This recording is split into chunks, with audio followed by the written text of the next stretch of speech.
Hey guys, it's Cam from Craft and Tailored, and in this episode of What is on My Wrist, we are talking about an Omega Speedmaster Mark II, a reference 145.014. It's a Cal 861, it's from 1970, it is in killer condition. It is a watch that I think deserves more attention. It's a fun watch to wear, and from a horological, historical perspective, you like that? Horological, historical perspective. It's a bit of a tongue twister. It's a watch that I think is worthy of some wrist time as well as some discussion. So let's dive into it.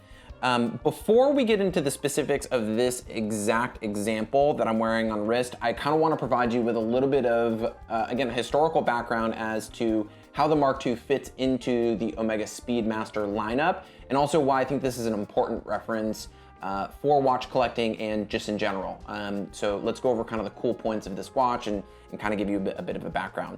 So after this Omega Speedmaster Professional was worn on the moon in 1969, Omega decided to come up with a watch that fit the design trends of the 1970s. Thus, the Omega Speedmaster Professional Mark II was born. The watch was produced in 1969, so the earliest examples that we've ever seen are kind of in that late production period of 69 into 70.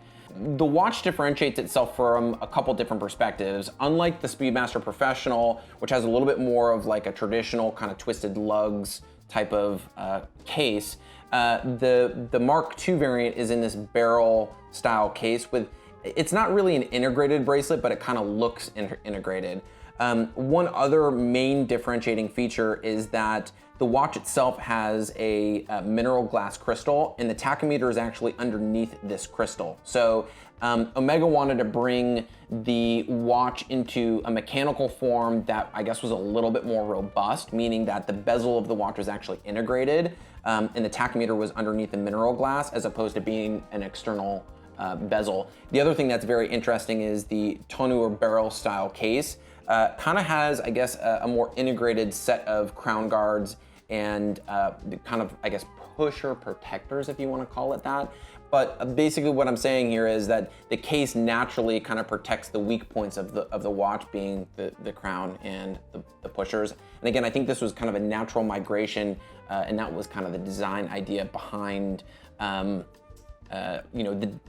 case. So this example is from 1970. The earliest example that I've ever personally owned, had in our extended collection here at Craft and Tailored, is from 1969. So those watches are a little bit more far and few between. This being a 1970 is also still very early in the production range. What's interesting about these watches is normally when I see them or when we find them, the cases have been really polished. And I think the reason for that is because the watch was, I think, not as collectible, and it still isn't as collectible as a Speedy Pro or a Speedmaster Professional non-Mark II, okay? Because this is still a professional series watch with a manual winding 861 movement, whereas the automatics and stuff are non-professional grade, Omega watches. But I think the watch was always kind of that little brother to the professional series, and I think the watch, just for whatever reason, when we find them, they're always polished out, and they kind of are a bit ugly when they've been polished. The design of the case is something that I really love, and especially when they are in intact, unmolested condition, meaning they haven't seen a polishing wheel and haven't been kind of used and abused. Additionally, a lot of these watches were removed from their original bracelet. So you'll see a lot of these watches out in the open market that don't retain the original bracelet. The bracelet is actually kind of an interesting bracelet due to the fact that it has a very interesting kind of design where there really isn't an end piece. It's somewhat integrated, meaning that you can remove the bracelet, you can wear it on a NATO strap or a rally strap or whatever you want, and they actually look cool that way. But to find one on the original bracelet, I think is, based on my experience, something that is a little bit harder to do.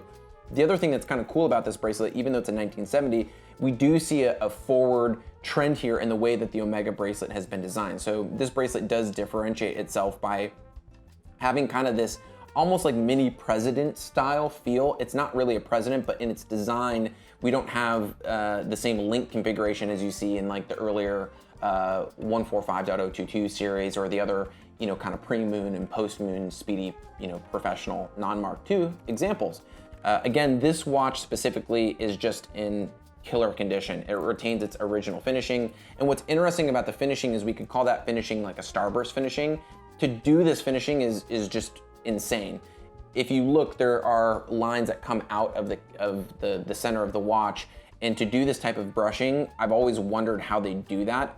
I think it almost looks like the watch is like pushed through like a finishing type of device or something like that. And it's just really, really cool, especially when you see one in its original state and condition.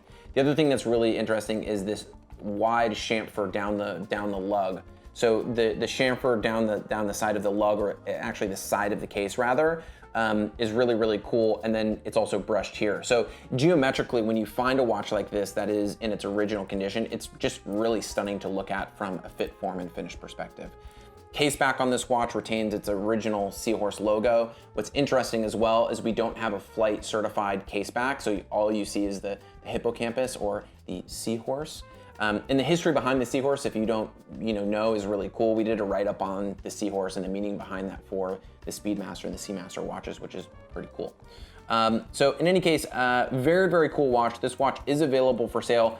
I think these watches also are relatively affordable for what they are. A 1970 Speedy Pro non-Mark II is probably gonna run you in the $5,000 to $6,000 range. A really good mint example of a Mark II is gonna be in the $4,500 range, maybe even less depending on the condition and if it retains its original bracelet or not. So I think there's a lot of value in these watches, and I think they are really, really awesome. On the wrist, to talk about that a little bit, it is a different watch to wear. So a couple things. We have more mass here. The case is actually quite a bit thicker than a Speedy Pro, even though it's not an automatic movement, meaning that the movement being an 861 is pretty thin. The case itself is pretty bulked up, and I think that was, again, a design feature that Omega wanted to implement, meaning a much more robust watch, something that was kind of overbuilt. The other thing that adds some heft to it is the mineral glass crystal. So it is a bit of a heavier watch, and I normally gravitate towards watches that aren't overbuilt just because I'm kind of what we would call a smaller, petite, type of dude, right? I'm not a big guy, I have kind of medium to small size wrists. So like, for example, Rolex Sea Dwellers reference 1665s are in particular a watch that I really like, but it's hard for me to wear because they're kind of just a little bit heavier. This is a watch that I can actually wear, even though it's a little bit heavier, it's a little bit chunkier. When the bracelet is sized properly, the way that the case is designed ergonomically, it feels really nice on my wrist. So even though it's an overbuilt watch that does possess a little bit more weight to it, it's not something that I find myself not wanting to wear because of the weight. It's definitely noticeable, it's there, but it's actually really comfortable. So on the wrist, it's not something that digs into the top side of the wrist. Ergonomically, even with this kind of bracelet that does taper, it's something that I really like wearing. I've been a fan of the Mark II Speedmaster for a really, really long time, and when I find good examples, I have to have them. I have to bring them into our extended collection. So, the watch does sit up a little bit taller. It's not the watch that you're gonna wanna wear if you're wearing a lot of dress shirts. This definitely isn't gonna fit under the sleeve of a shirt cuff, but it's a watch that I really like wearing. It's a watch that I find myself wearing a lot, and it's something that I think, even due to its overbuilt nature and kind of design, is something that I don't mind. And I'm not an overbuilt, heavy type of, deep sea type of dude, right? So that's the point that I'm driving at here. So in any case, these are very, very cool watches. This one is in exceptional condition.